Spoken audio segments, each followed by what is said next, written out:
Hi friends, welcome to our channel. ఈ వీడియోలో మాది 3rd డే యాత్ర ట్రిప్ అండి. మేము ఉడిపి కృష్ణ ఆలయం చూసేసాక 3rd డే నాడు ఇక్కడికి బయలుదేరి 3 అవర్స్లో ఉడిపి కృష్ణ టెంపుల్ నుండి గోకర్ణం వచ్చామండి.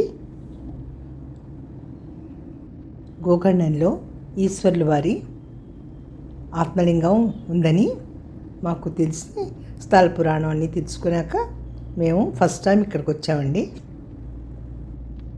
ఈవినింగ్ 4:30 కల్లా బయలుదేరి గణపతి టెంపుల్కి వచ్చామండి. చూసారా, ఈ విగ్రహం కొంచెం పొట్టిగా విచిత్రంగా ఉంది. నెత్తి మీద రావణాసురులు వారు ఒక్క మొత్తారు కదా, ఆ మొట్టికాయ కూడా కనిపిస్తుంది మనకి ఉబ్బెత్తుగా పైన. ఆలయం చాలా పురాతనమైనదండి, చాలా స్పేషియస్గా ఉంది. లోపల పైకి మటుకు చిన్న ఇల్లులా కనిపిస్తుంది, కానీ లోపల చాలా పెద్ద ఆలయం అండి. తర్వాత ఇక్కడ సేవల లిస్ట్ ఉందండి, ఆ బోర్డు కూడా పిక్ తీశాను. తర్వాత ఇక్కడ అన్నదానానికి యాక్సెప్ట్ చేస్తున్నారండి ఫండ్స్.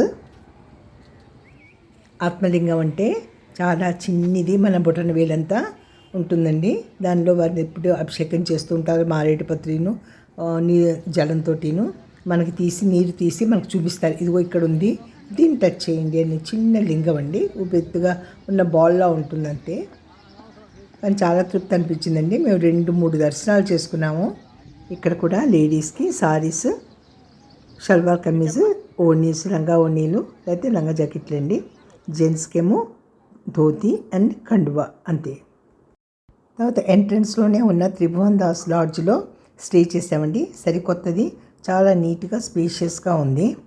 1 నైట్ ఛార్జ్ 2000+ ఉంటుందండి. ఇక్కడ కాఫీస్, టిఫిన్స్ కూడా బాగున్నాయి ఈ త్రిభువన్ దాస్ లాడ్జ్లో. ప్రక్కనే ఉడిపి అని ఇంకొకటి ఉందండి, ఉడిపి లాడ్జ్ అని. అందులో మటుకు భోజనాలు అవి చేసాము. టేస్టీ అండ్ డీసెంట్గా ఉన్నాయండి. వీడియో నచ్చితే కనుక లైక్ చేసి కమెంట్ చేయండి. Thank you.